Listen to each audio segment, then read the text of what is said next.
ఇదైతే లాస్ట్ వీడియోకి కంటిన్యూషన్ అనమాట. కథ అయిపోయేటప్పటికి నైట్ అయిపోయింది.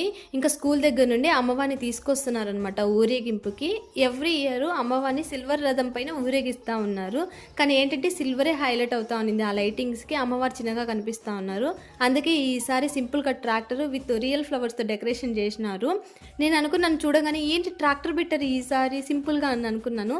తర్వాత అమ్మవారిని కూర్చోబెట్టాక నాకు అర్థమైంది ఆ రియల్ ఫ్లవర్స్ మధ్యన ఆ లైటింగ్కి అమ్మవారు చాలా బాగా కనిపిస్తున్నారు. చాలా గంభీరంగా కూడా కనిపిస్తున్నారు.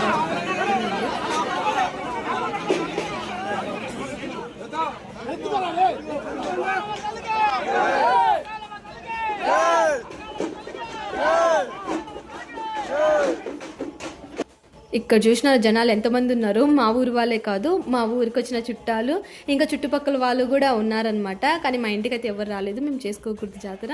ఇక్కడైతే మేము వెయిట్ చేస్తున్నాము కోలాటం కోసము. పాపం 1.5 month నుండి కష్టపడినారు వీళ్ళు కోలాటం నేర్చుకొని.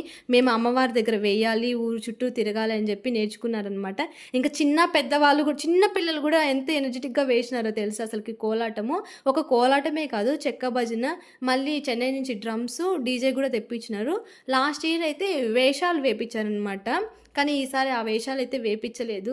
ఎందుని చూస్తారు జనాలు, అందుకే వేపించలేదు. ఇక్కడైతే కోలాటం స్టార్ట్ అయిపోయింది. నేనైతే చాలామంది ఇన్ఫ్లుయెన్సర్స్ని చూసినాను తెలుసా, ఇక్కడికి వచ్చి జాతర వీడియోస్ తీసుకొని పోయినారు. థ్యాంక్స్ అందరికీ.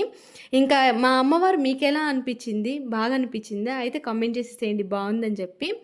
ఇంకా ఇప్పుడు స్టార్ట్ అయిన అమ్మవారు ఊరేగింపు చూడాలి. అమ్మవారి గుడి చేరేటప్పటికి ఎంత టైం అవుతుందో అని చెప్పి మొత్తం అంతా చెక్క భజన, కోలాటాలు, డ్రమ్స్తో అంతా ఊరేగింపు చేస్తారనమాట.